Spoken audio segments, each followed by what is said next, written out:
Então, bem-vindos a mais uma stream de Melone, onde eu falo de Machine Learning e implemento o pacote Melone.jl. Apesar de eu estar implementando o pacote Melone, faz uma semana que eu não implemento nada porque eu essencialmente estava explicando SVM para aí chegar no método. SVM é meio difícil, certo? Então demora um pouquinho para explicar tudo. Deixa eu mutar brevemente aqui o meu WhatsApp, tá? Então, beleza. Se vocês perceberem alguma coisa diferente, me avisem, tá? Eu tentei instalar umas coisas novas. O Brain RPG mandou um posture check pra mim. É o Miguel Haas, correto? Ajusta aqui. Pronto, agora sim. E apertei um botão, não sei o que ele faz, tá? Me avisam. Principalmente se quebrar tudo.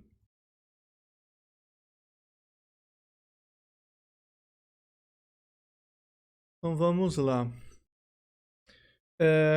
Na aula, no nosso encontro passado, na stream da semana passada, ou anterior, eu comecei SVM. E SVM é o seguinte: a gente quer fazer classificação, tá? É mais fácil mostrar o notebook nesse momento. A gente quer fazer classificação, eu tenho esses pontos. E você quer fazer classificação passando uma reta aí, que no caso 2-dimensional é uma reta, mas n-dimensional é um hiperplano. Você quer passar um hiperplano de modo que todo mundo de um lado seja vermelho, todo mundo do outro seja azul. E a ideia de SVM é, eu vou escolher o hiperplano que maximiza a margem. Então aqui a gente já fez essa implementação, então por favor, checa meu vídeo anterior se você não viu isso. A gente chegou no modelo que descreve a margem aqui. Essencialmente eu tenho que minimizar a norma de um vetor W, que é a normal desse hiperplano, tá? Para quem sabe geometria analítica, é o vetor normal. E aqui eu tenho essa norma, eu tenho esse vetor, desculpa, falei tudo errado. E aqui eu tenho esse hiperplano separando os dois conjuntos. Dá para mostrar, inclusive, eu não mostrei da outra vez. Vou mostrar aqui, esses são os dados, repetindo. Eu rodo aqui, ele desenha, resolve o problema e desenha. Eu vou desenhar outras duas coisas. Então, isso daqui era W transposto, se eu jogar para lá, W transposto x mais b igual a 0. Aí eu joguei para o outro lado, então se fosse igual a 1, ia ficar aqui dentro. Só que ele não ia ficar menos mais, né? Então vamos fazer assim. Menos 1 e mais 1. Tá ao contrário, mas não tem problema. Blue e red. Line deixa assim. E põe um dash. Adoro desenhar, inclusive. Pudesse ficar fazendo live só de desenhar as coisas, já servia para mim. Tá? Então aqui é a margem, tá? Isso daqui é na altura 1, altura entre aspas. Na altura 1 eu tenho os caras do conjunto vermelho que me param. E na altura menos 1 eu tenho os caras do conjunto, eu falei o contrário, né? Aqui os caras do conjunto azul que me param e aqui os caras do conjunto vermelho que me param. Tudo bem?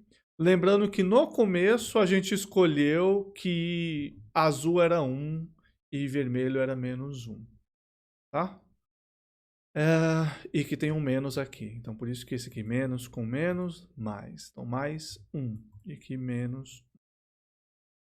Esse cara aqui, este aqui e este aqui, esses três vetores são os vetores suporte.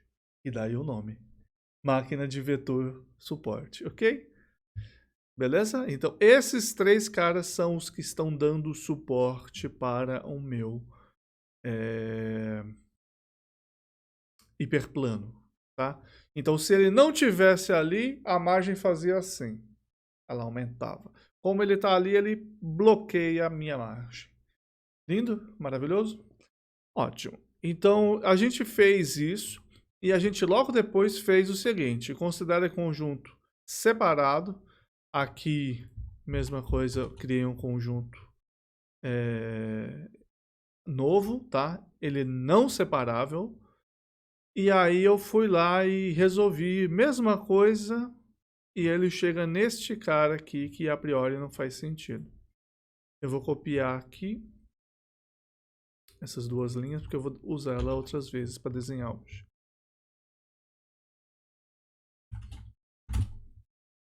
Então aqui eu rodei, ele minimiza, tá? Ele acha alguém nesse intervalo.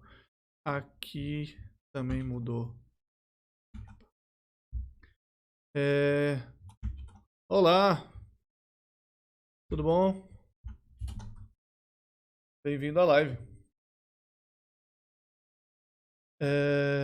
Obrigado, obrigado. Aqui você pode ver que eu tenho um monte de conjunto dentro, um monte de ponto dentro da margem. Então eu não estou fazendo a separação. E é impossível fazer a separação nesse caso, porque não tem como eu ter um hiperplano que joga todo mundo de um lado para o outro. E aqui, se você olhar o que o modelo retornou, ele falou, olha, foi infactível. Infactível quer dizer impossível. Não conseguiu. Okay? O Miguel elogiou meu esquema de fundo verde. Você pode perceber que minha gola é verde também.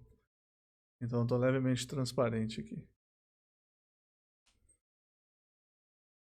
Por isso que aqui no meio está aparecendo transparente. Tinha um copo verde também, mas eu destruí a alça dele. Não consigo usar. Mas paciência. Então aqui, pessoal, o que a gente fez logo depois foi a gente colocou uma penalização e permitiu que o cara saísse do conjunto, tá?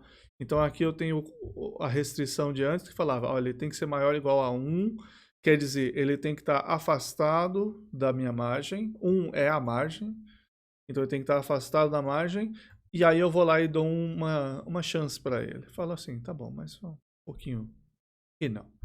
E aí eu deixo esqueci aqui. E aí eu vou copiar essa mesma coisa, resolvo, imprimo, e você consegue ver que ele não resolve, não consegue separar, é impossível, mas ele acha alguma coisa ainda, tá? Ele ainda dá um jeito. Isso aqui depende da minha penalização, com a penalização igual a 10 a menos 2, quer dizer, muito pequena, ele fala, não, deixa todo mundo ser feliz, todo mundo vai ser feliz. Não tá bom? Penaliza um pouco e tá ok. Então ele deixa as pessoas fora da margem. Se você aumentar bastante, que é o outro lado, ele foca em fazer as pessoas ficarem dentro da margem. Isso aqui é o máximo que ele consegue. E é isso, tá? Ele não tem muito o que fazer nesse caso. Então, se você tiver qualquer dúvida, perguntas no chat ali do Twitch, tá? Então vamos para a próxima parte. E a próxima parte que eu quero fazer, eu acho que eu vou para a parte não linear, tá? Essa é uma parte que eu sempre esqueço os detalhes, então vai ser bastante interessante para a gente. Vamos dar um zoom. Não adianta nada, esse zoom é muito pequeno.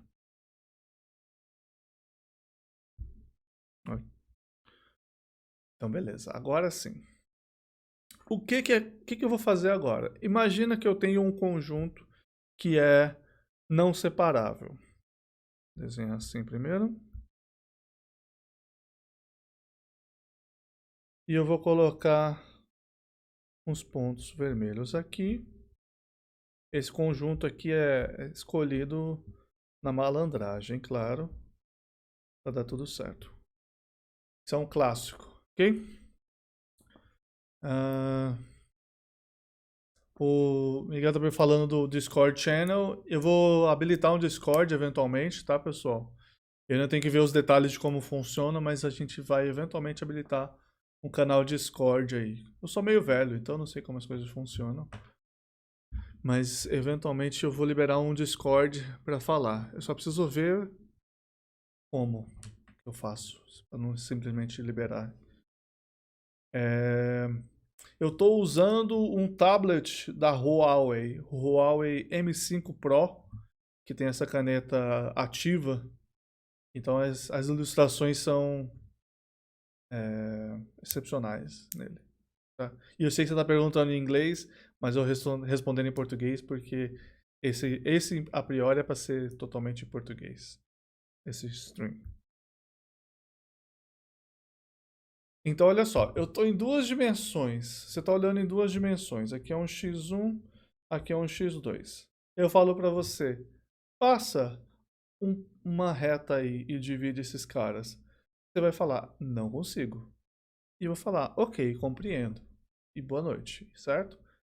Mas, o que você pode fazer para resolver esse problema é o seguinte: joga isso daqui para a terceira dimensão.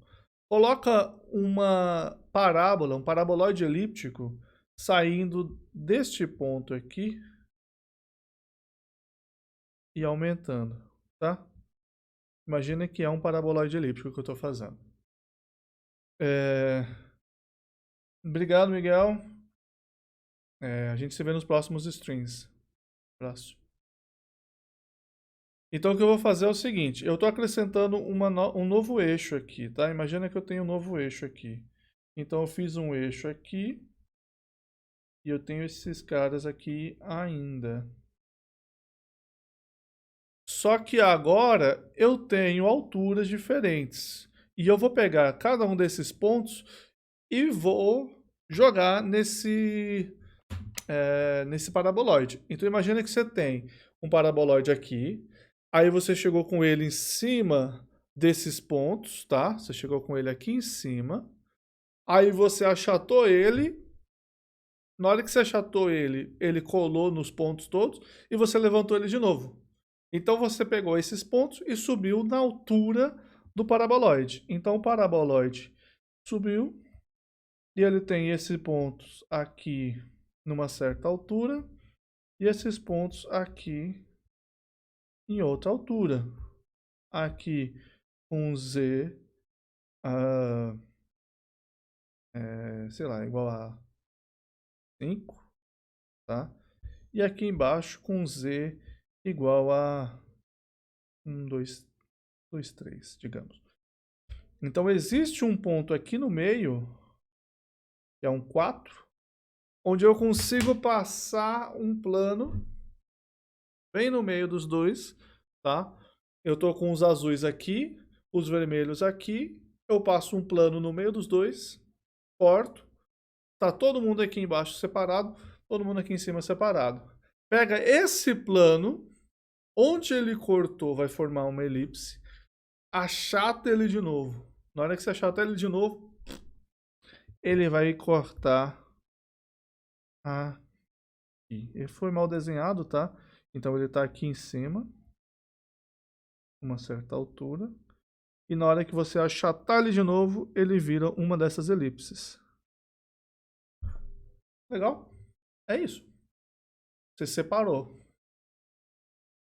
Na prática, quer dizer o quê? Quer dizer que agora você não está mais. Deixa eu só cruzar minhas pernas.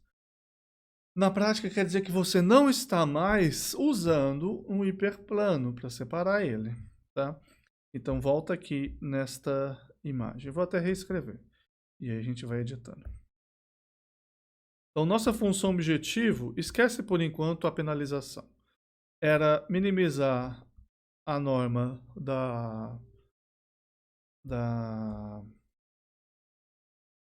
do vetor normal, vezes isso daqui ser maior ou igual a 1. E isso daqui é o nosso hiperplano. Tá? Isso daqui que é o nosso hiperplano.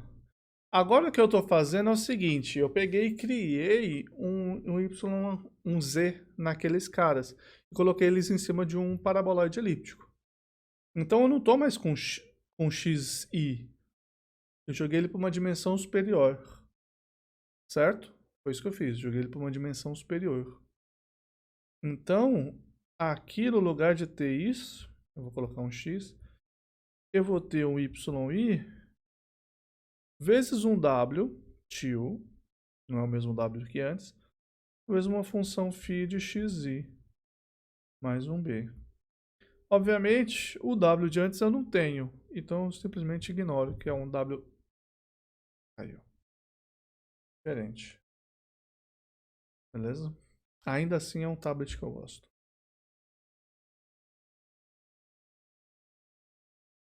Inclusive recomendo. Inclusive Huawei, se quiser mandar mais, aceito. Então aqui W transposto φ de xi mais b. E eu jogo ele para cima e fim. E ele está numa altura diferente. É um pouco mais complicado de você visualizar, certo? Principalmente na pergunta, ok, qual que é o resultado agora? Como é que eu sei onde que está o ponto de corte? É mais complicado, certo? É um pouco mais complicado, ou consideravelmente mais complicado. A gente não tem mais a resposta simples. Agora a questão é que eu consigo, nesse caso simples que eu falei, desenhar ainda mais ou menos, tá? E é isso que eu quero tentar fazer agora, com um desenho com um exemplo super fabricado ainda. E o que está escrito ali é exatamente o que eu vou tentar fazer. Vamos copiar o código que gera pontos. Inclusive eu não preciso olhar para o lado, eu posso olhar para a minha tela. Desacostumado.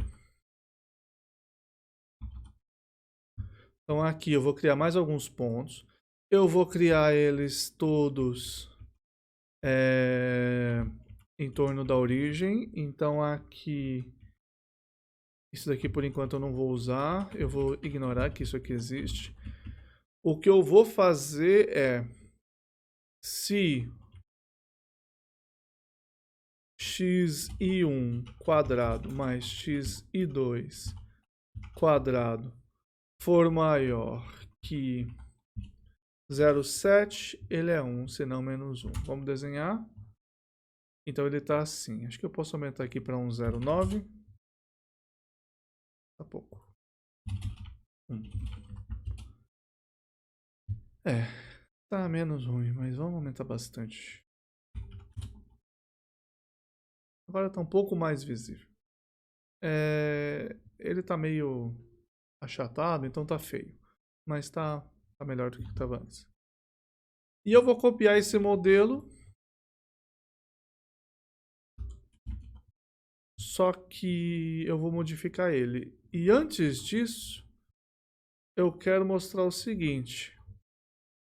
Em vez de considerar esse x, aqui eu estou roubando, tá? Ele está na origem. E como ele está na origem, eu vou fingir que só tem uma altura a mais. Eu estou jogando ele em z igual a x quadrado, x1 quadrado mais x2 quadrado. Eu estou ignorando o resto das coisas de uma parábola, de um paraboloide. Tá? Quem fez, de novo, quem fez geometria analítica ou até cálculo 2 ali, até metade, sabe que isso é roubado. Então o que eu vou fazer é o seguinte, eu vou pegar o x que eu tenho e vou criar um φx. Fishes parece que é peixe, né? Que péssimo, né? Mas enfim. Eu vou criar um φx que é toda minha matriz x, ou seja, a primeira componente é x, a segunda componente x2, primeira componente x1, segunda componente x2, e a terceira componente, que é o que me interessa, vai ser x1 quadrado, ponto elevado ao quadrado, mais x2, ponto elevado ao quadrado. Isso quer dizer que meus pontos, que são da forma x1, x2, eles vão virar pontos da forma x1, x2, x1 quadrado mais x2 quadrado. Ou seja, eu criei uma dimensão nova. Eu sou assim, eu crio dimensões, tá? É o poder que eu tenho. Então, criei uma dimensão nova. Vamos visualizar essa dimensão nova, tá bom? Legal? Lembrando que se parece complicado, é porque é complicado. Infelizmente, o assunto é um assunto levemente avançado. Aqui. Bom, na verdade, eu não vou dizer infelizmente, né? Porque eu gosto que ele seja avançado. E é isso aqui que está acontecendo. Ele ficou muito lá embaixo. Vou aumentar ainda mais esse raio aqui. Aumentar para um 3.5. É, agora sim. Então, olha o que está acontecendo. Eu não estou no PyPlot. No plot, clica G. É de G. Então, vou mudar levemente para Plotly.js para poder girar aquela imagem. Bem-vindo ao mundo do Julia. Vou girar a imagem, deixa ele rodando ali, ele demora um pouquinho. E vamos rodar aqui. Tempo. Então, pessoal, lembrando, se inscreve aí se você já não tiver inscrito. Veja meus vídeos no YouTube, tem vários tutoriais lá no YouTube. Eu tenho quase toda essa série de Meloni tá lá, inclusive os episódios mais computacionais. Esse daqui foi o último, essencialmente, dos métodos que a gente tem para fazer.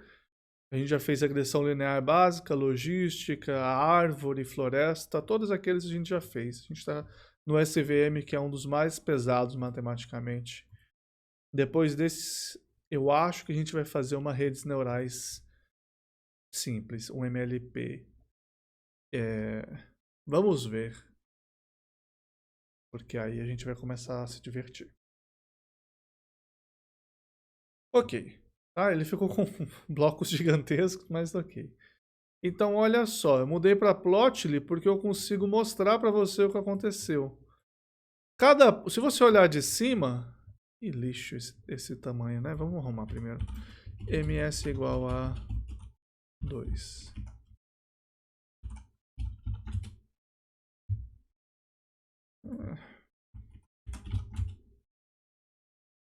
Melhorou. Se você olhar de cima, um desses eixos aqui, é como se você estivesse olhando aqui, ok? Tá? Olha aqui, olha aqui, olha aqui, olha aqui. Cara, crachá. Cara, crachá. Fazer stream só de ficar passando isso. Então aqui eu tô olhando de cima, azul e vermelhinho. Aí você acrescenta a terceira dimensão, que é essa que está aqui no canto. Então o que você tem é que essa terceira dimensão permite que eu passe bem aqui no meio um plano. E aí eu vou separar esse cara. Beleza? É isso que está acontecendo. Só isso. Só isso. Parece complicado e não é, tá? Claro, envolve um monte de conceito de cálculo 2, funções de em várias variáveis, mas não é tão complicado assim quanto parece. E o que eu vou fazer é o seguinte, eu vou criar uma função φx, porque eu já quero deixar isso daqui preparado para o próximo. Essa função vai retornar x1, x2 e x1² mais x2², que é exatamente o que eu escrevi. Então, essa é a função, é o mapeamento entre o meu ponto na dimensão original e o ponto na dimensão aumentada, que é a dimensão onde eu vou tentar linearizar o problema. Desculpa pela fungada online. Eu agora tenho 3 dimensões. Aqui eu preciso saber que são 3 dimensões, tá? Eu vou até escrever P igual a 3 aqui e já mudar para P. Não estou fazendo penalizado ainda. E aqui onde eu estava fazendo x vira φ de x. Não tem penalização ainda e só isso. quase só isso. Aqui é NL. Inclusive aqui, será que ele vai funcionar? Porque é o Julia, o jump, quer dizer? O jump ele não aceita função desse jeito, né? É, o jump é desses. O que acontece é o seguinte, tô pensando.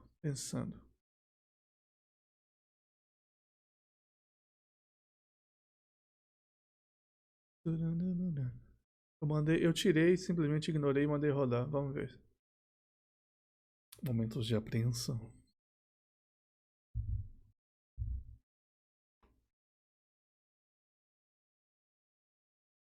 Tá, primeiro, aqui eu rodei, nada disso daqui faz sentido por enquanto. Isso daqui não existe, também não faz sentido.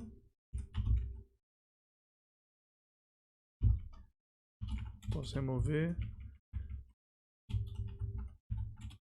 Para quem já sabe esse assunto, eu estou tomando outro caminho, tá? Caminho bem diferente do usual. Então aqui por enquanto eu só desenhei. Aí a pergunta é, opa, como que eu faço para desenhar essa coisa agora? Como que eu vou desenhar esse cara? Bom, acontece que o que eu tenho ainda é mais ou menos a mesma ideia. Eu preciso desenhar este produto aqui. Este cara aqui. Então o que eu vou desenhar, tentar, é usar uma função de contorno.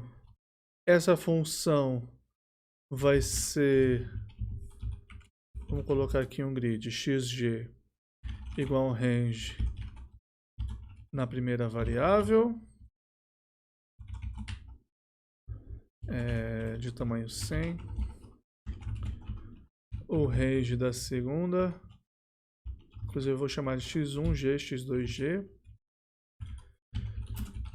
E a função é a função que sai de x1, x2 para φ de...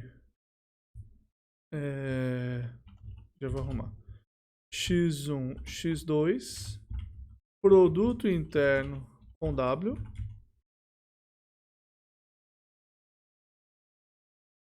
Tá fechando a primeira.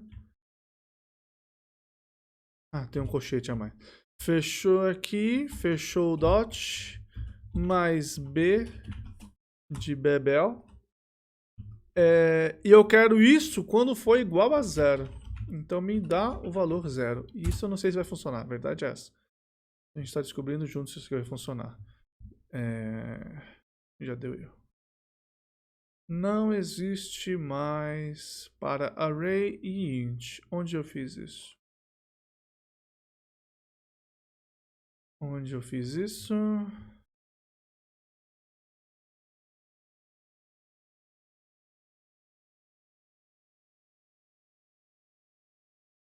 Vou fazer um teste de que isso aqui funciona. Primeiro. Hit x pontos i. Isso funciona.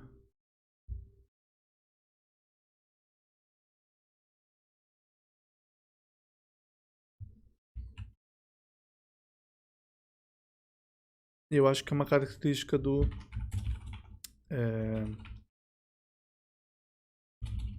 assim. Acho que é uma característica do plot ali. Vamos ver.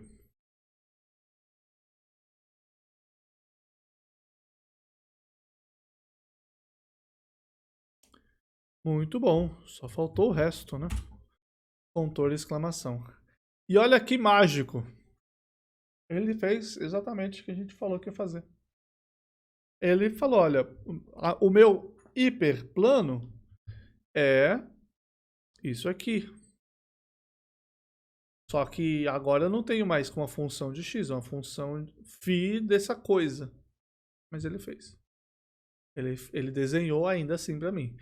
Eu tive que mudar de função. O que eu fiz agora é uma função de contorno, tá? Então, lembrando que tem um vídeo de Julia Plots. É uma função de curva de nível, tá? E curva de nível é exatamente isso. Você pega uma função tridimensional e aí você...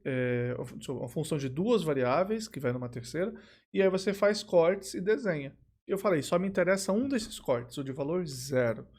que é exatamente W transposto φ mais φ aqui. W transposto W transposto φ de xi, de x na verdade, mais b. É exatamente isso que a gente fez. Legal? Muito bom. A gente consegue inclusive ver exatamente quem que foi a solução.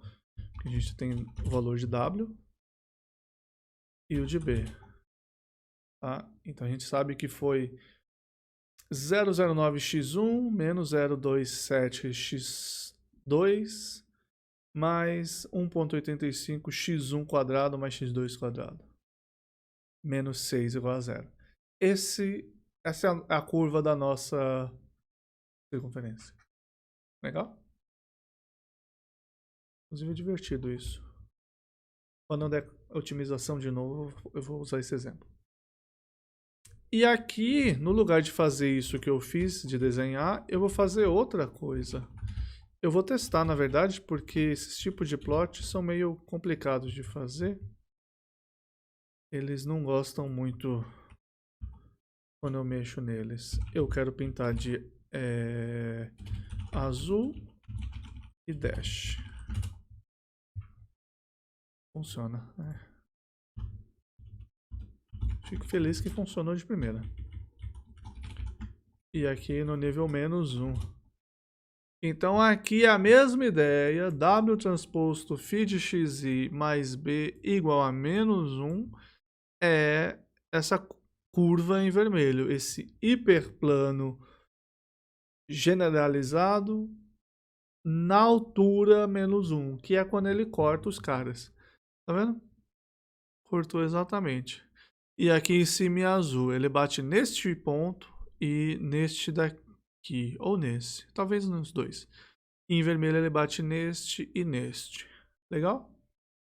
Então se eu tirar um desses caras, talvez eu tenha que tirar mais que um, mas se eu tirar um, eu já devo conseguir aumentar ainda mais minha margem.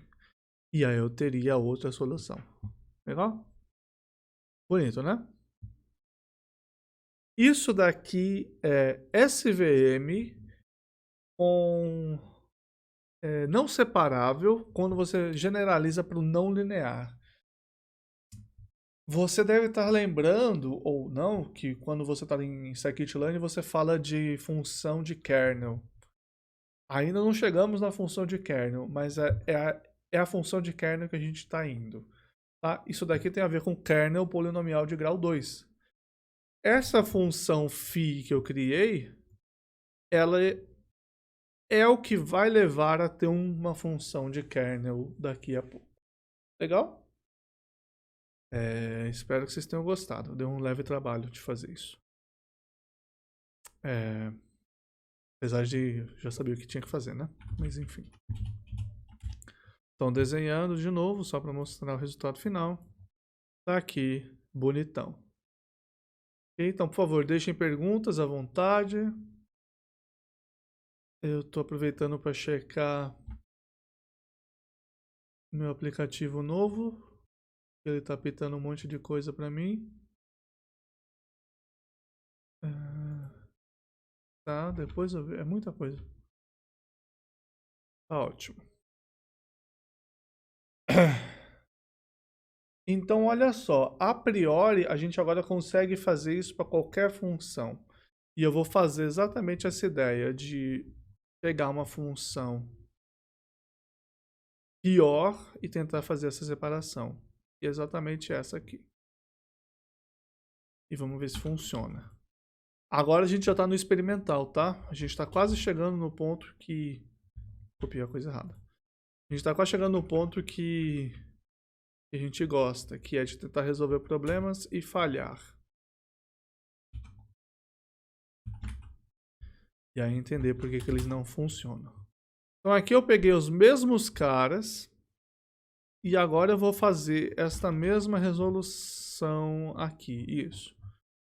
Tá? Então a primeira coisa que ele vai tentar resolver e não vai funcionar. E eu vou pedir que antes dele desenhar, ele já desenhou no caso, mas antes de eu desenhar, eu quero que ele imprima para mim o termination status, ou status do modelo. Então, localmente infactível, quer dizer, não resolveu. A saber, é isso que a gente está vendo. Localmente infactível quer dizer não consegui. E o que eu vou fazer é ajustar essa função aqui. Tá? Então, a gente está com função x1, x2, x1 quadrado mais x2 quadrado. Vamos fazer a função que tem todos os termos quadráticos primeiro. Então, a função que tem o termo 1, o 1, na verdade, eu não vou precisar porque já tem o b, então ignora ele. x1, x2, x1 quadrado, x2 quadrado, x1 vezes x2. Eu tenho 5 termos agora. Rodei. Tá aí, ele passou uma outra coisa, certo? E tentou que passasse lá e não deu certo. Vamos aumentar mais, vamos colocar um termo cúbico agora. x1 cubo, x1 quadrado vezes x2, x1 vezes x2 quadrado, x2 cubo. Eu coloquei 4 pessoas a mais. E agora ele tentou fazer uma separação cúbica. Ele está muito justo, né? Fica difícil dele fazer qualquer visualização aqui. Vamos fazer uma coisa só para simplificar a vida dele. Primeiro que eu vou tirar uns pontos. Essencialmente é isso. Para ele não sofrer tanto. Aqui ele deve conseguir passar ainda com bastante dificuldade.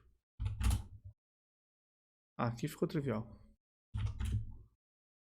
Ele só tem 2 níveis. Muito difícil ou muito fácil. Bom, então vamos fazer esse daqui. Então aqui ele deve conseguir passar com alguma dificuldade, talvez com um grau 6. Eu não queria escrever tanto, mas é melhor que sofrer. E aparentemente não, já grau 3 ele deu conta. Então, corrigindo aí, ele já funcionou. Olha que da hora, cara. Eu nunca tinha feito isso ainda, foi muito da hora. Em azul, ele fez esse corte aqui. E em vermelho ele faz esse corte mágico aqui. Note que o corte volta aqui embaixo. Então, tecnicamente, essa parte aqui de baixo é azul, tá? Então, isso aqui e aqui você tem outro pedaço em azul, tá? Então, você usou uma função de grau 3 para poder ajustar isso. Não sei o que deu. Fui para a 9ª dimensão. Ok? Em geral é mais difícil de visualizar, mas ele foi para a 9ª dimensão para desenhar aqui e ele desenhou. Funcionou. Legal? Da hora, né? Essa imagem aqui que... Já vou até salvar e mandar no Twitch. Inclusive, como é que eu faço o clipe? Eu quero mostrar o clipe dessa imagem. Essa imagem aqui. Essa imagem aqui. SVM não linear. E clipe... E aí, eu copiei pro... Tá aprendendo junto, tá, pessoal? Aqui falou clipe copiado.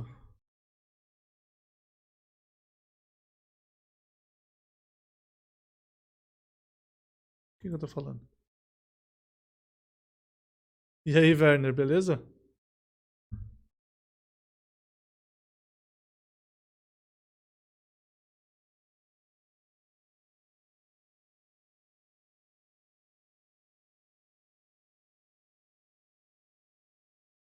Isso. Legal. Sou eu falando comigo mesmo. Eu gosto disso. Eu vou mandar no Twitter isso aqui. Vocês estão perdendo a chance, então. Inclusive, eu não mandei no Júlia Brasil hoje, que eu ia fazer live, né?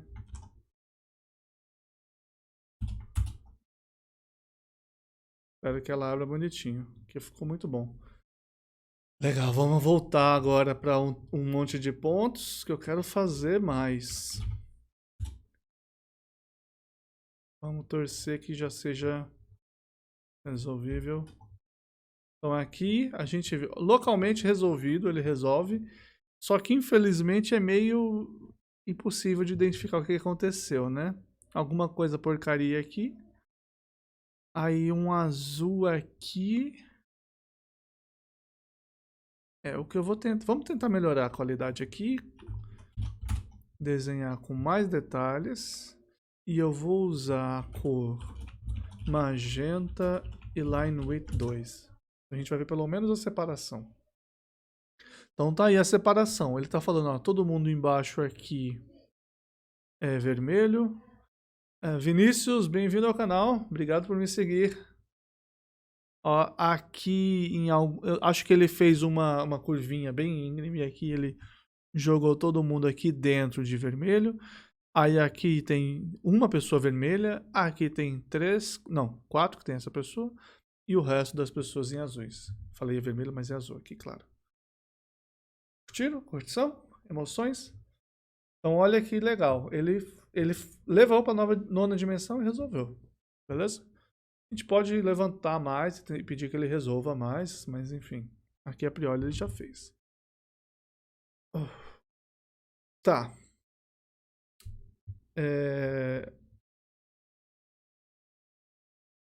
Voltando aqui aonde a gente estava. A gente fez nona dimensão, resolveu, muito bom. É um classificador bom? Não, a gente sabe que não é.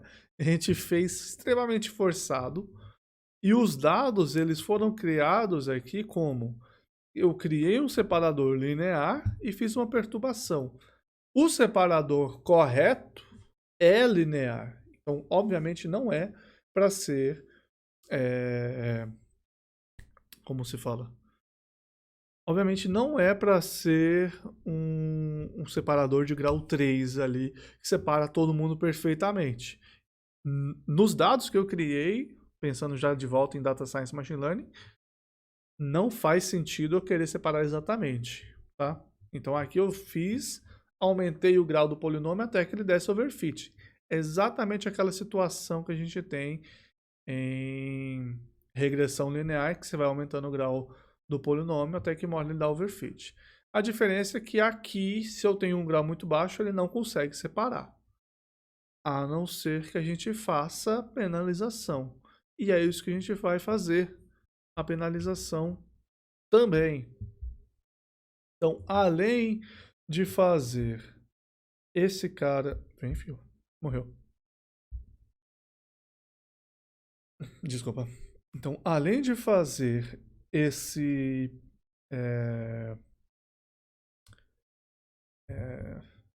Esse é o nome que eu quero falar. Em vez de mandar, além de mandar para uma dimensão diferente, fazer não linear, eu vou acrescentar aqui os termos de penalidade. SC vezes a somatória. Os termos de penalidade. Inclusive aqui embaixo que eu estou usando. Inclusive eu estou usando os dois. E eu vou colocar aqui que se I é maior ou igual a zero. Então vamos voltar e ver o que acontece agora. Aqui. Então aqui no meu modelo, eu até criei as variáveis, só ignorei elas. Eu além disso vou ter menos xi, eu vou ter c vezes o somatório de xi, e eu tenho os valores de xi. Eu não vou usar para nada esses valores de xi, tá? Mas... vou pegar. E agora eu mandei resolver e ele resolve bonito. Olha que da hora. Ele resolveu... eu estou usando o polinômio de grau 3, desculpa, tem dimensão 9.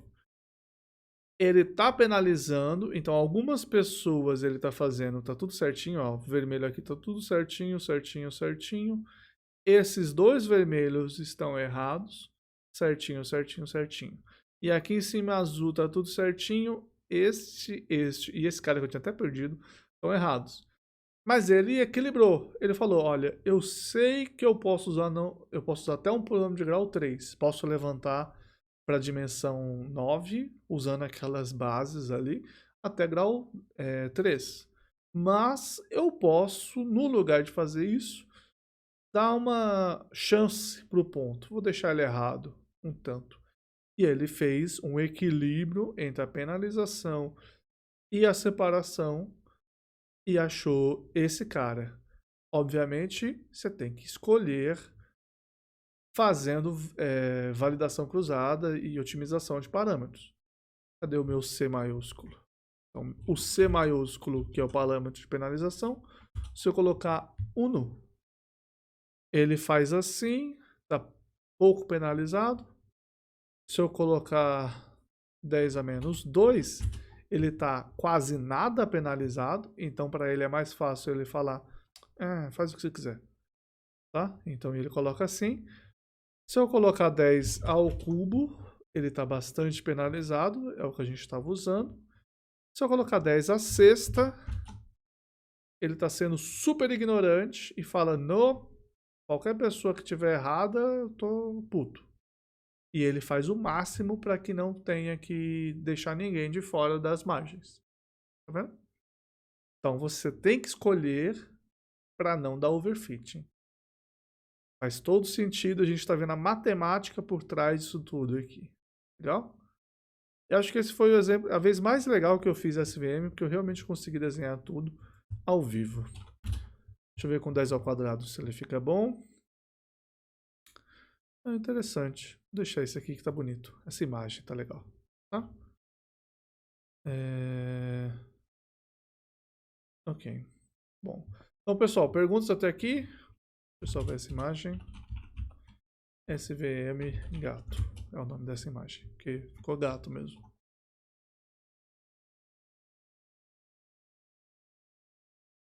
Muito bom. E eu já vou mandar ela para o Twitter.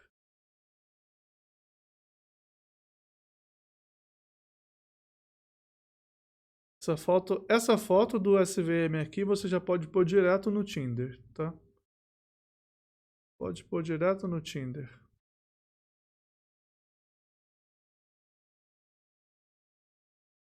Aqui. Mágico. Legal?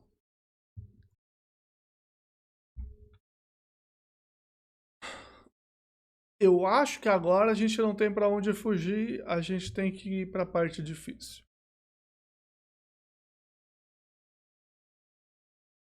Vocês talvez já tenham ouvido falar do tal do kernel.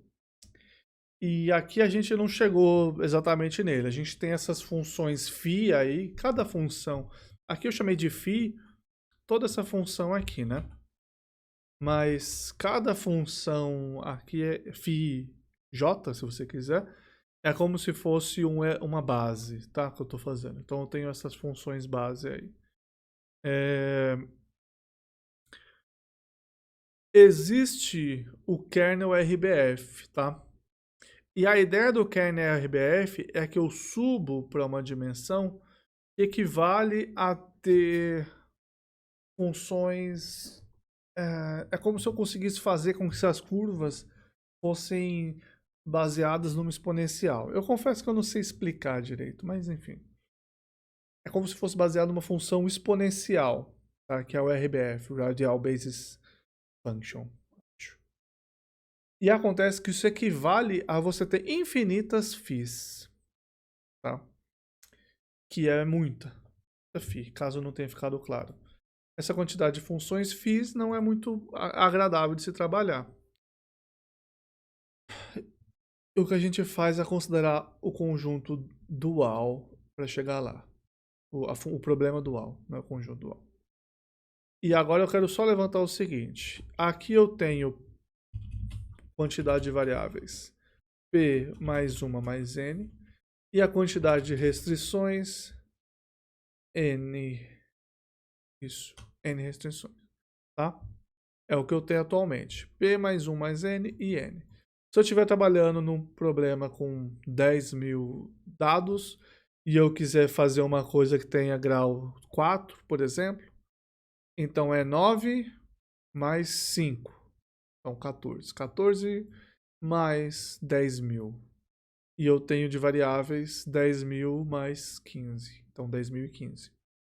10.015 variáveis e 10.000 restrições. É bastante, tá? É bastante a saber. O que a gente vai fazer agora é trabalhar com o dual. E para trabalhar com o dual, a primeira coisa que eu vou fazer é ignorar que a gente está trabalhando com dual e voltar para explicar um pouco mais sobre os vetores suporte. Então volta lá no primeiro exemplo. este exemplo. Então a gente desenhou e a gente atualizou hoje para poder mostrar esses... qual é o nome? Esses pontos que são os que definem a minha margem, isso é, os que são os vetores de suporte, né? Eu já dei o nome deles. Então eles estão dando suporte para o hiperplano. E agora eu quero saber quem são esses caras. Tudo bem? Então uma coisa que você pode fazer simples aqui é falar, olha, me fala quais deles eu tenho este valor aqui todo, né? No caso, a parte interna aqui, o W transposto xi mais b, igual a 1 ou menos 1. E olhar para eles. Isso quer dizer passar pelos 10 mil pontos de novo e achar isso. A outra coisa que eu posso fazer, e aqui eu preciso lembrar como é que se faz isso em Jump, eu preciso passar constraint have. Então aqui eu vou chamar de cons. Não é um nome bom não, mas vou chamar de history, tá? Então ali eu quero saber quais são... Só dei nome, não mudei nada.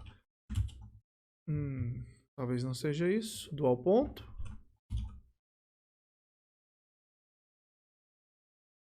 Então olha só, eu falei quais são as variáveis duais correspondentes, vou chamar de lambda. Seguindo a notação oficial ou a tradicional, vou chamar de alfa, apesar de eu não gostar. Quais são as variáveis duais associadas às restrições? No final do problema, tá? As variáveis duais são coisas que são atualizadas. Então, essas são as variáveis duais. 10 a menos 10, menos 10, menos 10. Essa daqui não é da ordem de 10 a menos 10, ela é 100. 10 a menos 10, 10 a menos 9, 10 a menos 9, 10 a menos 10 e assim por diante. Tem uma outra aqui que vale 11, tem uma outra aqui que vale 95. Vamos ordenar só para ver.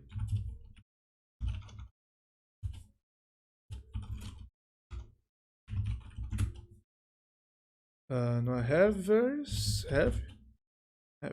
Vamos ordenar só para ver quantas grandes tem. E eu tenho exatamente 3 grandes. E o resto é tudo pequeno. Tudo muito próximo de zero. E o que eu vou fazer é realmente olhar quais são essas, tá? Então, quais são aquelas cujo valor é maior que 10 a menos 6. Eu acho que é um valor adequado. A de número 4, 20 e 25. E vamos olhar então o produto de W com x 4 mais B é 1. Que coincidência. E o valor de Y dela? 1. Ela é azul. Do 20, menos 1 e menos 1. E do 25, menos 1 e menos 1. Ou seja, existe uma coisa, e aí eu estou falando para você, se você viesse da matemática, você saberia disso, e aí você ia ter a intuição no SVM. O que eu estou te falando é o contrário. Estou te mostrando a intuição do SVM, existe uma coisa e a gente vai entender que coisa é essa. Existe uma coisa que você chama com dual, que é um alfa, e aqueles que não são zero são os que estão sobre a margem. Este. Beleza? Ou seja, estes 3 são os vetores suporte. Esses 3 são os vetores suporte. E o que eu vou fazer é atualizar todos os meus gráficos, certo? Tirando os que derem errado. Eu vou atualizar todos eles, mostrando os vetores suporte. Alfa maior que 10 a menos 6. E scatter. Inclusive eu já fiz um desenho com umas bolinhas verdes. Deixa eu reaproveitar este.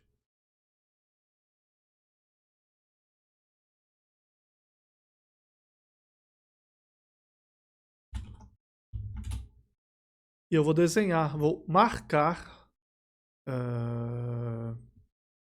Tem que fazer antes de eu desenhar estes daqui, senão ele desaparece com os outros. Então, desenhar quais são os meus vetores suporte. Eles estão desenhados em branco com borda verde, tá? Eu não sei fazer ele transparente com borda verde. Deve ter como, mas não vou atrás agora. Então, este e este. Exatamente o que a gente esperava. Vou fazer o mesmo, vou tentar fazer o mesmo neste conjunto aqui. Roda e aqui. Roda. Esse daqui foi aquele que ele falhou, tá? Localmente infactível. Eu não sei se ele vai funcionar, porque depende do solver. Ó, ele me deu valores aqui que eu não sei exatamente o que ele quer dizer com isso. Então, vamos ignorar. Então, isso daqui não faz sentido. Removemos. Aqui ele já separou. Então, aqui eu vou pedir para ele plotar de novo. E eu vou parar de plotar em verde os que falharam. E eu estou plotando só os 3 que são valores suporte. E olha que interessante. Eu falei, eu vou ignorar aqueles caras de cima. E eles são exatamente os 3 que dão valor suporte. Eles são os 3 que dão valor suporte. Os outros todos que eu tenho aqui, que eu vou marcar de amarelo. Ninguém vai ver em amarelo. Laranja. Laranja. Vou marcar de laranja.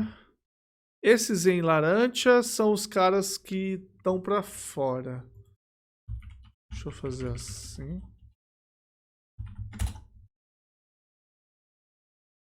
Isso aqui. Os em laranja são os que estão para fora. E os em verde são os vetores suporte. Sendo que pode ter uma interseção aí.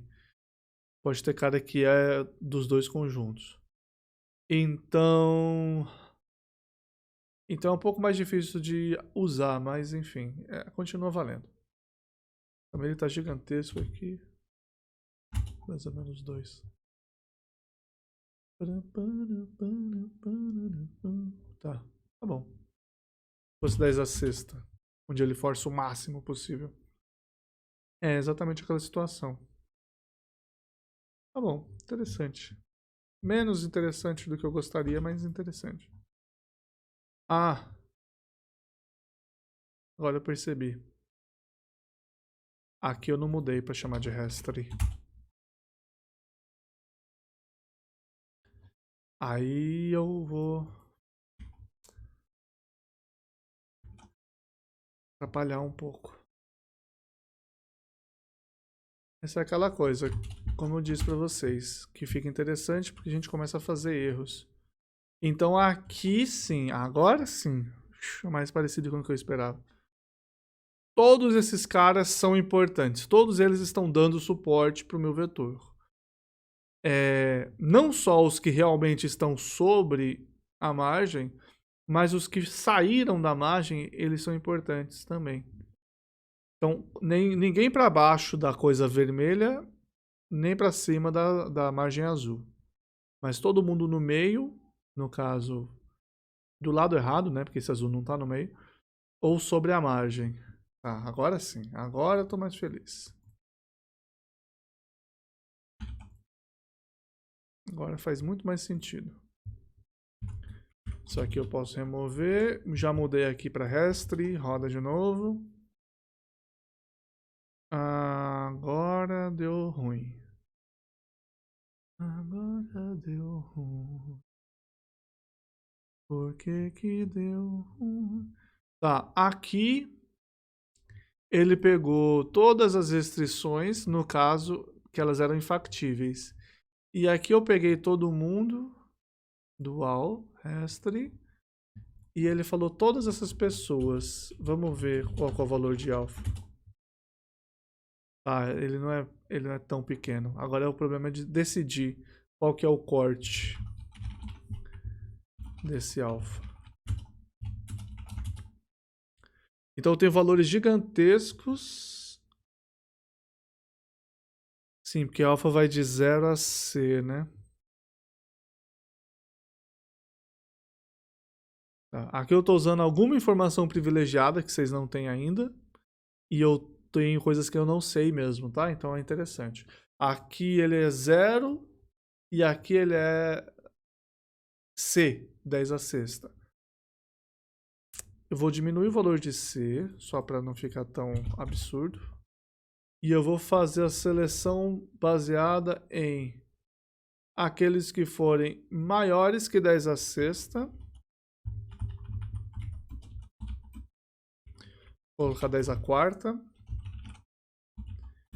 E menores que C menos 10 a menos 4. Então tem que estar levemente afastado para ser considerado. O problema é que agora talvez eu tenha afastado demais. Mas não. Tá, mas ele achou. Então olha só, eu tenho os pontos que estão em cima da borda, que são vetores suporte.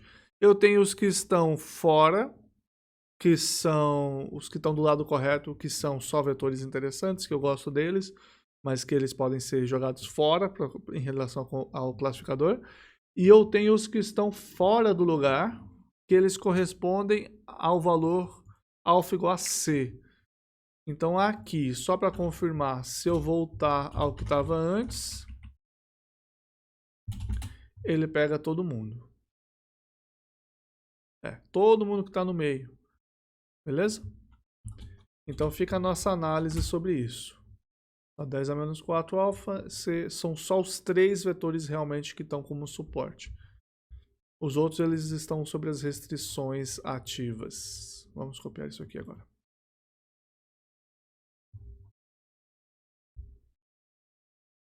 Tem que rodar, isso eu não rodei. Rodei. E aqui é a mesma coisa. Meu browser disse que deu um erro aqui, eu vou dar um reset. Mas eu não vou desligar não. Só por causa de que se vocês estão falando alguma coisa, eu posso ter perdido vocês, tá? Espero que não. Continua aparecendo um bloco na minha cara, que eu não sei o que faz.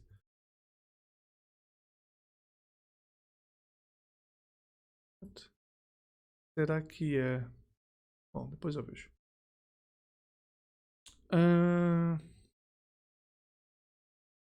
Então, aqui, voltando. Eu não tenho C ainda aqui, então esquece isso. Eu estou no ponto errado. Eu já tinha descido, não?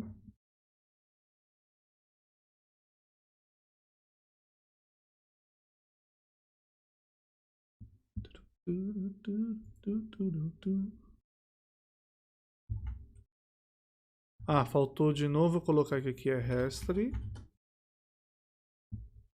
Mas aqui eu achei que eu já tinha mudado para este conjunto. Tá nesse conjunto. Desenhei o conjunto. Fiz o plot. Tá, agora sim. Então olha só, os vetores suporte nesse caso. Essas duas bolinhas vermelhas e essas duas bolinhas azuis, quadrados azuis. Legal? Muito bom, né? Fazer a mesma coisa para aquele que a gente fez, que era esse gato aqui. Deixa eu remover isso. Para este conjunto e esse daqui.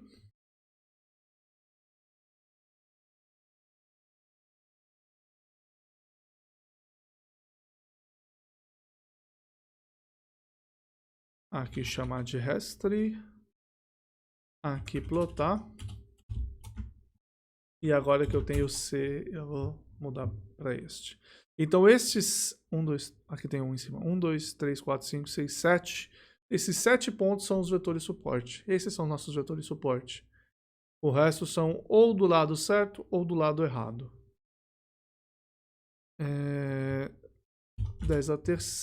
10 ao cubo. Esses caras agora. 4, 5, 6, 7, 8. 8 pontos vetores suporte. Legal? Então, beleza. Vamos lá. Tentar lembrar brevemente sobre o dual. Então, o dual é o seguinte. Voltando no problema original. Eu vou explicar muito brevemente o que é o dual, sem entrar em detalhes, até porque já são 9 e 10. Falando de programação linear, tá? E é onde é fácil. Programação linear. Quando você está em programação linear, você está minimizando C transposto x, sujeito a x igual a b, x maior ou igual a zero. Tá? Esse é o seu problema linear. E existe um teorema, tá? O teorema de otimalidade, que diz que a solução disso daqui vai satisfazer as restrições, claro, tem que ser factível, mas ele vai satisfazer também. Vou mudar para. Vou deixar em Y. Ele vai satisfazer também essas novas restrições aqui que eu criei. X e zi igual a zero e x e z positivos. Tá? Essas são as condições de otimalidade de programação linear. Esse vetor aqui é o vetor C. Essa segunda é a restrição de otimalidade, que ela está dizendo essencialmente que existe uma relação entre o gradiente da função objetivo e a imagem das restrições, tá? Não precisa entrar em detalhes. Se você fez programação não linear, você já viu isso também. Condição KKT, que você generaliza. A questão é que daqui você consegue, ou de uma coisa equivalente, criar outro problema. Que é o problema de maximizar B transposto Y sujeito a A transposto Y mais Z igual a C e Z maior ou igual a zero. E esse outro problema é o chamado dual deste problema, que passa a ter o nome de primal. O problema primal, ele está trabalhando no espaço das variáveis e você tem as restrições ax igual a b. São chamadas de restrições primais. O problema dual, ele está trabalhando no conjunto, no espaço das variáveis y, que são as variáveis, e z, que são as variáveis dos multiplicadores de Lagrange, ou dos custos reduzidos, tá?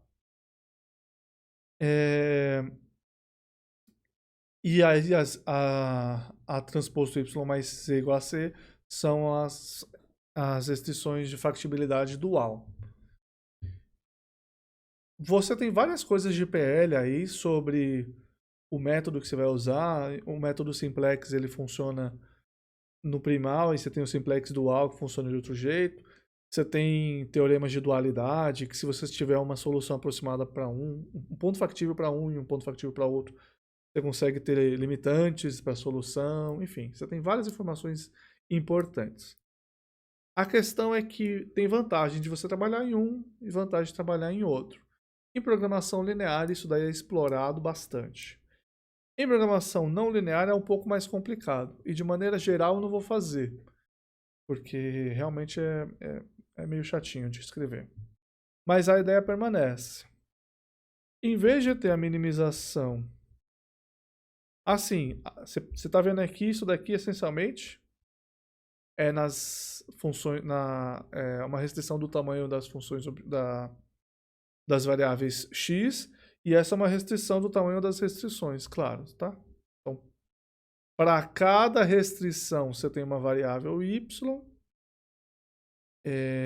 e o z ali é para cada variável x maior ou igual a zero. Então, quando você tem isso daqui, sujeito a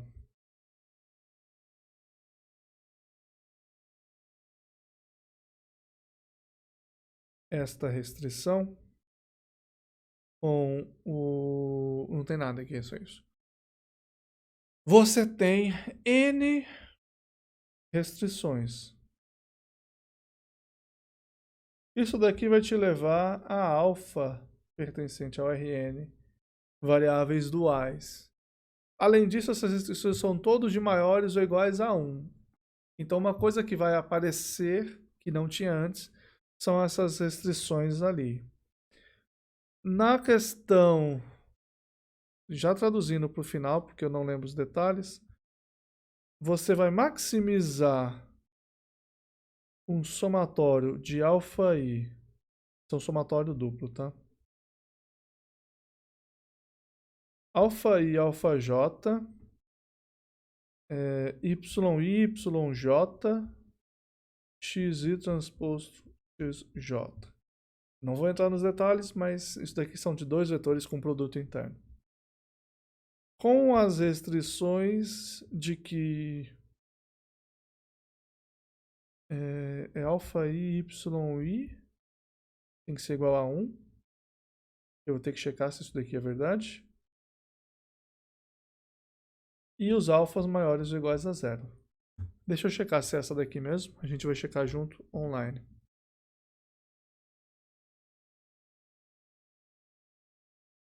Inclusive, várias pessoas fizeram já. Vamos ver esse daqui do MIT. Olha, fala da Lagrangiana.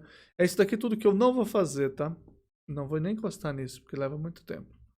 Mas max, min, tudo isso daqui vira maximizar Lagrangiana. E, igual a 0. Não é igual a 1. Esse daqui já é com a penalidade.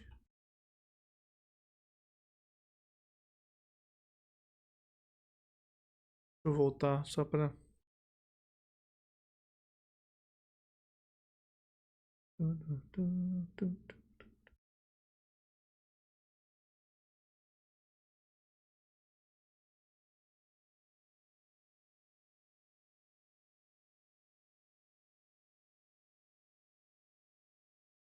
Aquele somatório de alfa i, ele vem por causa do... Por causa do QCJ. Não, QCJ, aquele vai para aquele lá. Ali tá certo, o primal... Tá, só isso daqui. Então aqui faltou essa parte aqui também. É maximizar menos isso? Então eu falei errado. Aqui é maximizar menos isso, mais o somatório dos alfa i's, aparentemente. E aqui é o somatório igual a 0. Então isso daqui é o que vira, tá? Essencialmente muda para variáveis duais. E a relação que a gente tem depois é que o W vai ser o somatório de alfa i xi. Inclusive eu vou confirmar isso. E o B, eu quero falar que é só W transposto x, mas deixa eu ver se ele... Para você fazer algum YK menos W transposto XK.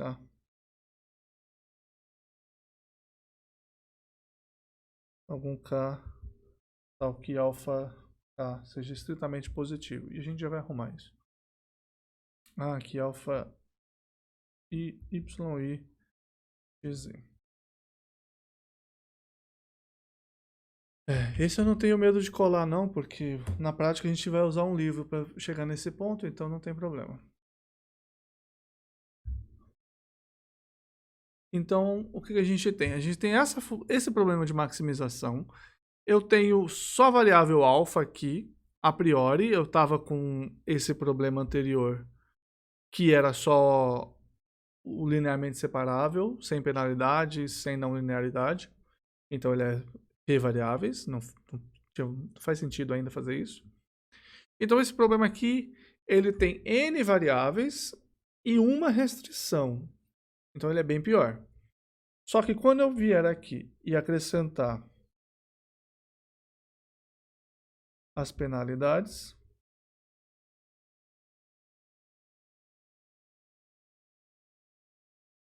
o que muda aqui é que este cara, em vez de ser maior ou igual a 0, ele tem que ser entre 0 e C. Aqui tem que ser entre 0 e C. E só. Só isso que muda. O que vai mudar bastante é no não linear. Só que antes da gente ir para esse, eu quero resolver esse problema para a gente testar que está funcionando de verdade. Não confio. Vamos pegar aquele que tinha separabilidade. Este aqui. Tá, então a gente precisa copiar os dados.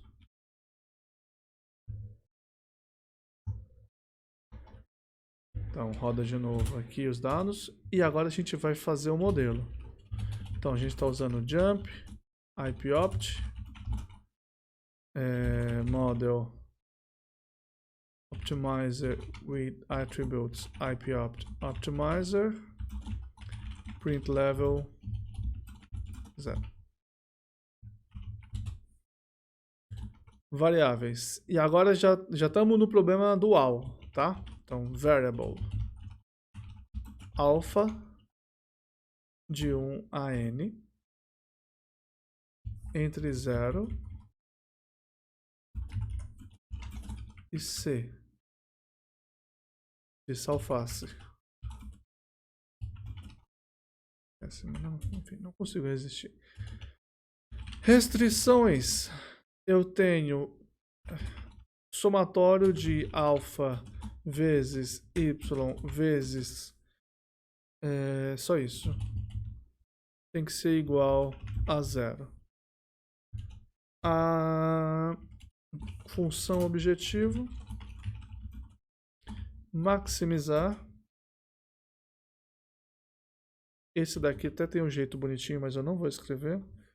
Um somatório, primeiro somatório de alfa, menos um somatório de alfa i, alfa jor, y i, yj, vezes o produto de xi, xj. Deixa eu colocar esse segundo sum embaixo. For i de 1 a n, j de 1 a n.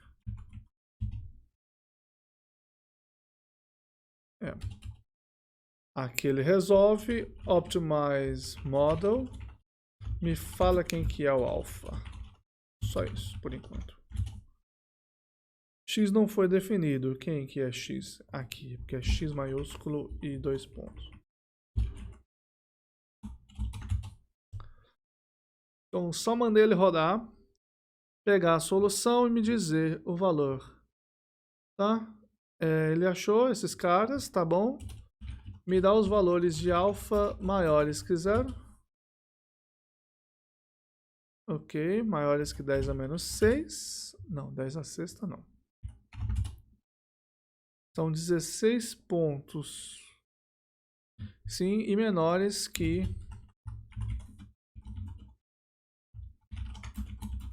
C menos 10 a menos 4 a gente está fazendo, na verdade. Esses 3 pontos aí só, tá? Opa, meu olho coçando. Vamos desenhar aqui. Nossa.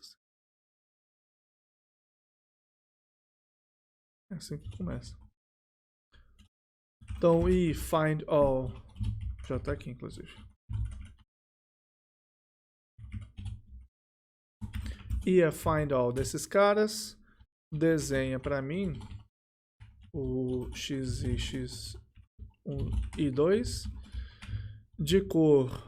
Vamos copiar, né? Aqui tava indo bem até a hora de desenhar.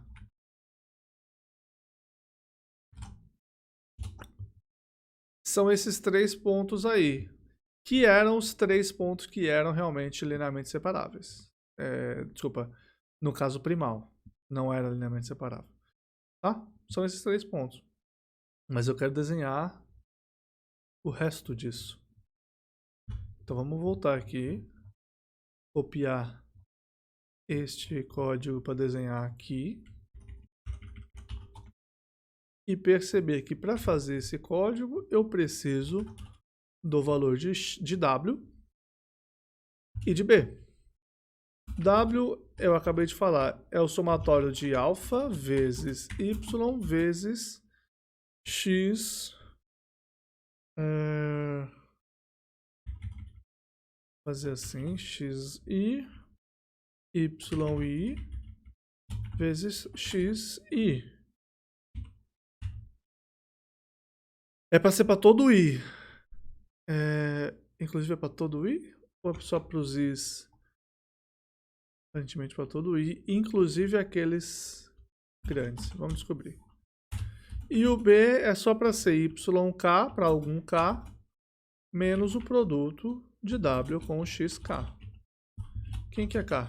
K é algum ponto desse I.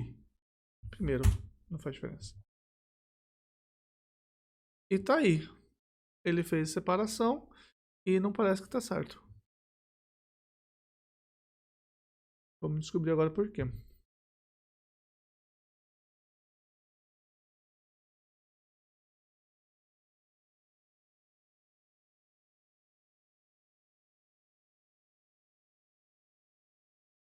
Esqueci de dividir por 2. Então aqui é metade.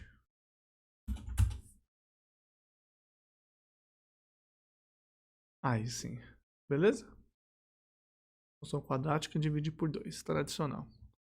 Então olha só. Esse problema aqui, o dual, ele tem N variáveis, que é muita, mas ele tem uma restrição.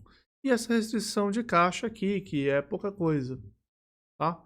Então é uma restrição e as caixas. É muito mais fácil. O que é difícil nesse problema? Isso. Esse produto interno eu tenho que fazer para cada par de dados. Tá? Tecnicamente você precisa fazer simetria te ajuda. Então você faz para 1, 2 e não precisa fazer para 2, 1, que é um menor dos problemas, né? A questão não é esse tamanho. É o tamanho n quadrado que aparece aí. Tá? Isso que é caro. Tudo bem? E vai ficar mais caro agora. Porque a gente vai fazer não linear.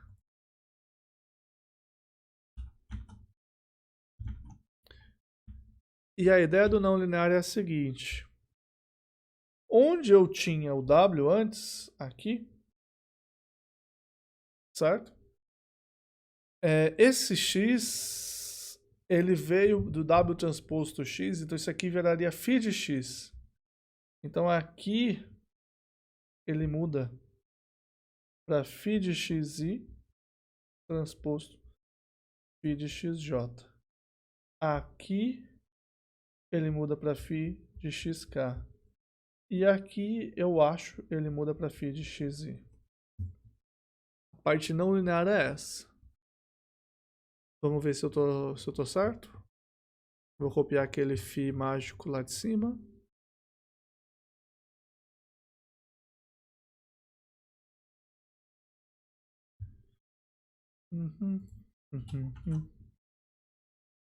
Tá aí o meu φ mágico. Não preciso o valor de P. Aqui vai virar φ de XI. Esse φ tem que ir lá para cima. Que eu uso ele aqui.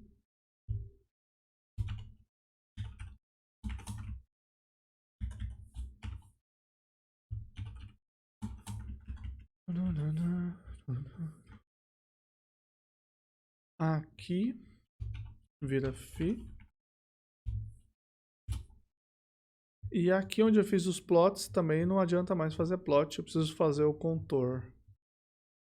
Então essas 4 coisas, 5 coisas, quer dizer, mudam. Aquilo ali não faz sentido nenhum mais.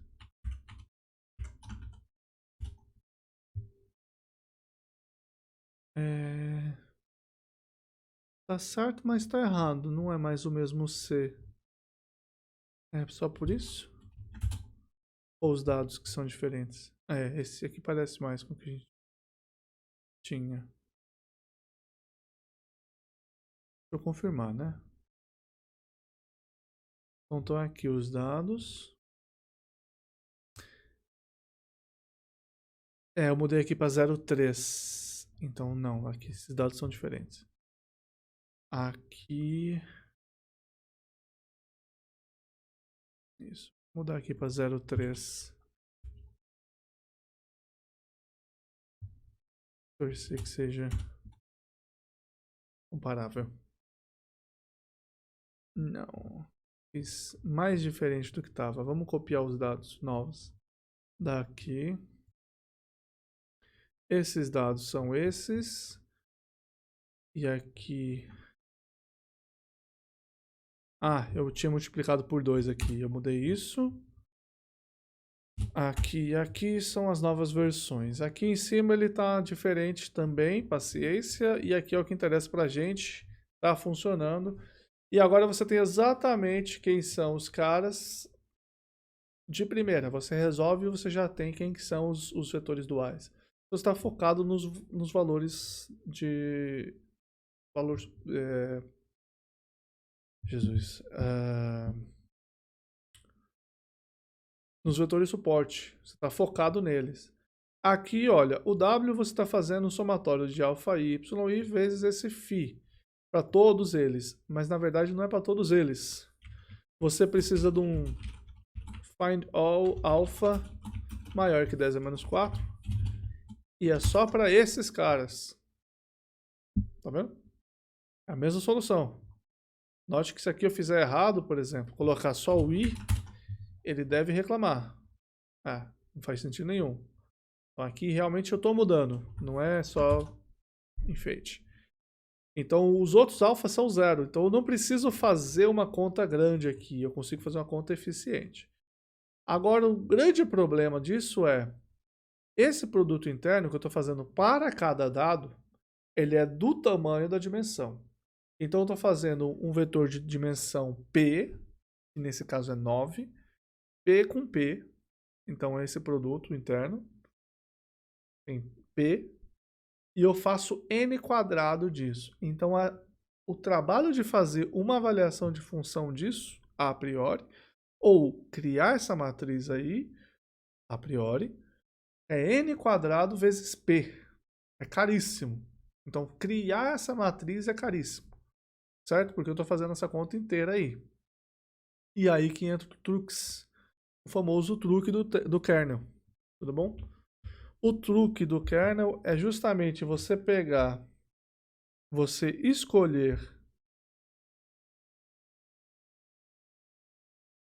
uma função k, que tem duas entradas, tal que quando você fizer k de xi, xj, vai ser próximo o suficiente do produto interno xi, xj. Falando errado. Produto interno xi com xj. Entende? É isso. Note que aqui você começa a ter um problema no W. O W, ele era definido, ou ele ainda é, né? Mas enfim, ele é definido como alfa i, yi, xi, esse somatório. Faltou o φ. Agora você não vai ter mais a φ. E esse que é o grande segredo, o truque. Você ignora a existência da função φ. Quando você estiver no RBF, e para você ter uma aproximação razoável, você usaria um valor muito grande, centenas de funções φ, para aproximar, que na teoria seria uma dimensão infinita. Em vez de você fazer isso, você usa uma função k. Só que na hora de definir o w, você não consegue mais. No entanto, você consegue... O que você consegue? Eu esqueci. Você consegue calcular w transposto φ xj. Que ele vai ser o somatório de alfa i, yi, φ de xi transposto φ de xj. Tá? Então isso daqui, para todos os efeitos, vai ser alfa i, yi, k de xi, xj. Como o seu b era dado por yk menos w transposto φ de xk, seu b agora vai virar yk menos esse somatório aí. Alfa i, yi, esse K maiúsculo, X, K, não, é XI, XK. E você não consegue usar o W direto mais, você tem que usar essa função kernel. Vou fazer um exemplo. Copiar isso aqui tudo, fazer um exemplo. E agora toda referência a φ e a W tem que ser apagada. No lugar eu vou definir uma função K de x1, x2. E eu vou definir essa função aqui, ó, exponencial de menos norma x1 menos x2 ao quadrado. Eu confesso que não lembro exatamente se é essa, mas eu acho que é. Não lembro se tem um quadrado. Vou tirar o quadrado. Esse produto interno aqui vai virar K de xi xj. Não mais um produto interno, é uma operação. E você espera que seja barata. W, não sei. Um casinho continua sendo qualquer casinho.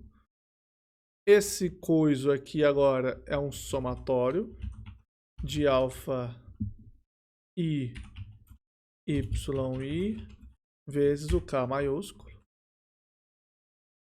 de XI com esse XK. Beleza? For I em J. Você não precisa de todos.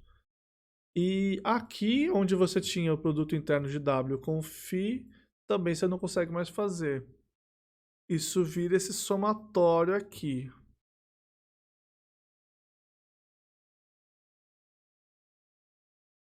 Vai ficar horrível de escrever, né? Eu acho que eu vou escrever uma função f maiúsculo de x, que vai ser justamente o somatório de alfa i vezes yi vezes k de um certo x. Ela tem que ser simétrica, então não faz diferença.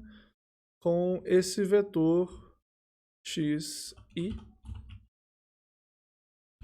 for i de um a j. São só os que importam. Tá certo? Parece que sim. Aqui tá certo. Aqui o somatório mais b. Então essa função aqui vai ser f de x1, x2.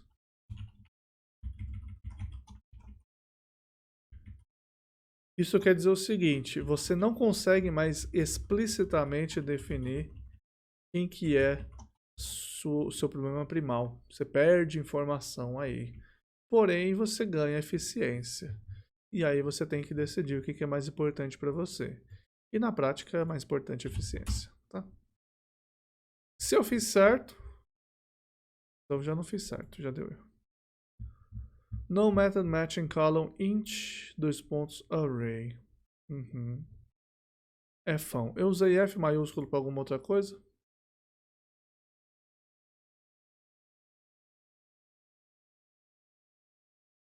Ah, aqui tá errado.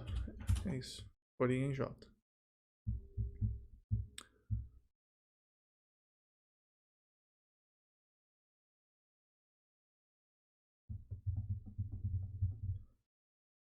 Sofrendo, coitado.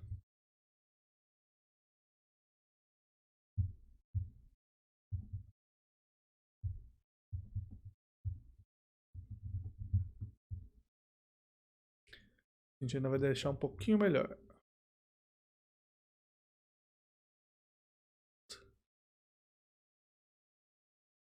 Vocês viram isso? Que loucura? Que da hora isso. Obviamente não está 100% certo, porque a gente precisa arrumar essa função. Mas olha só. Ele fez nesse espaço mágico a separação, essa separação aqui mágica. E ele falou que toda essa galera aqui é vetor de suporte, tá? Então, ou eu estou penalizando demais ali, ou aqui. E aqui que entra o problema. A função RBF, inclusive eu vou buscar aqui nesse lecture, que ele vai escrever bonitinho, provavelmente. Quem que é o RBF kernel? Inclusive, olha aqui, ó, K de x e z. E ele está dando os exemplos para a gente.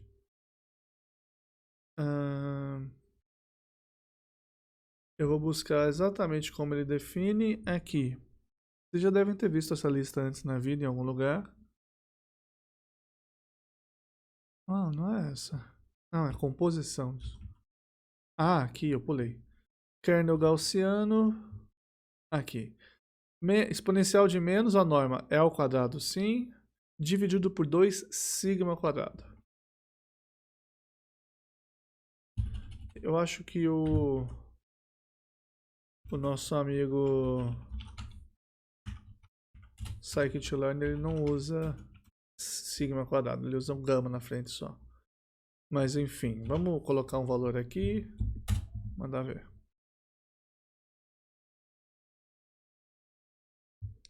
Eu estou sentindo que eu vou ter que fazer uma breve otimização antes de rodar de novo.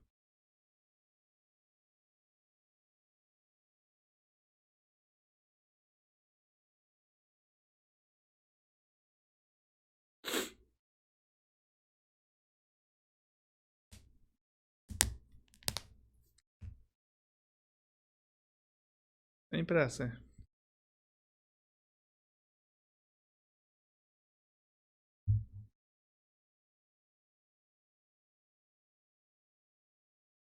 Pode ficar de boa. Só tem uma live aqui fazendo, mas...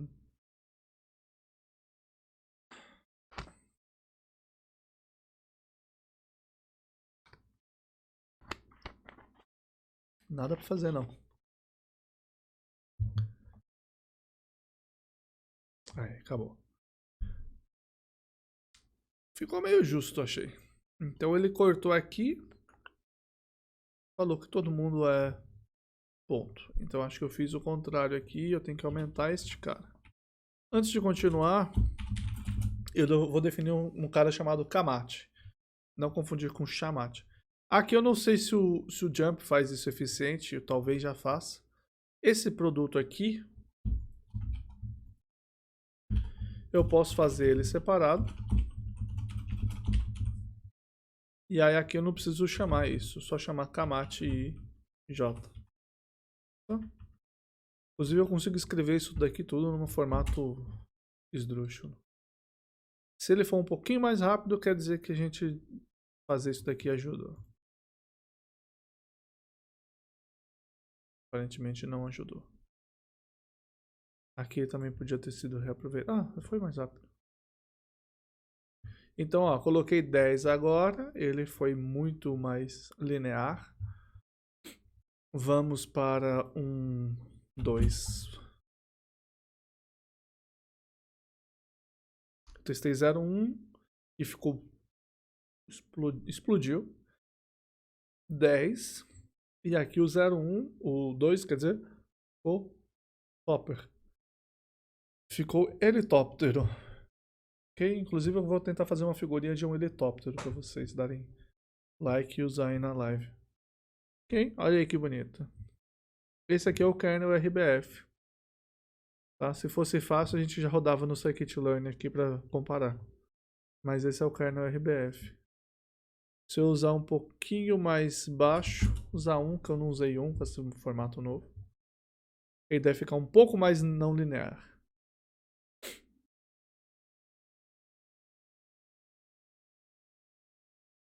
Talvez não um pouco, mas não linear. Tá? Legal? Ele faz essas coisas estranhas. Muito bom. Muito bom. Ele deu a curva para poder ajustar esse cara, para que a penalidade nele fosse menor. Você também pode ajustar a penalidade aqui e forçar ainda mais, para que ele dê um overfitting. Inclusive, curiosidade de ficar vendo os overfittings. Olha aí, que bonito. Ver o overfitting é bonito. Não é gostoso de usar na prática, mas é bonito de ver, olha. Legal? Pra gente, matemática quer dizer que, olha, se eu realmente forçar, ele funciona. Então, a gente sabe que tá funcionando. Por isso que a gente gosta. Então, pessoal, resumindo a aula de hoje, um resumão para você ver depois com calma. A gente estudou toda a parte não linear e e a gente viu o dual, não estudamos o dual, tá? Infelizmente, ver o dual é complicado. Em otimização já é demorado, então resolvi fazer o mínimo possível. Espero que tenha sido breve o suficiente para vocês não terem ido embora. Então a gente viu a não linearidade, muito importante de fazer.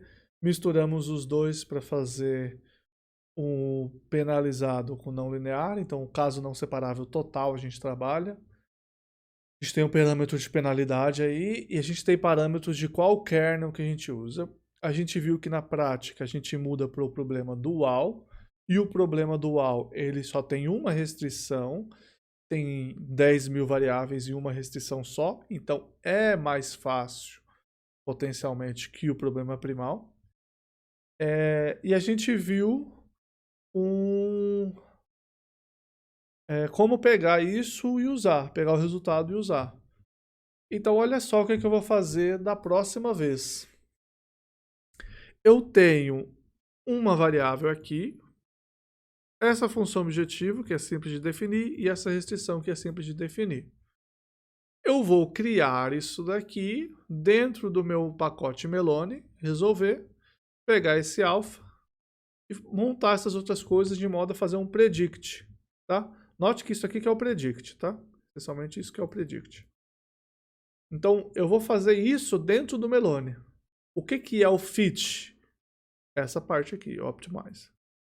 Então é isso. Tudo isso daqui para a gente chegar na conclusão de que, olha, eu preciso de uma interface para definir o K, uma interface para definir os parâmetros de entrada aqui, e esses daqui, e aí alguma coisa para chamar internamente. Eu não vou chamar o jump, eu vou fazer direto pelo Julia Smooth Optimizers, tá?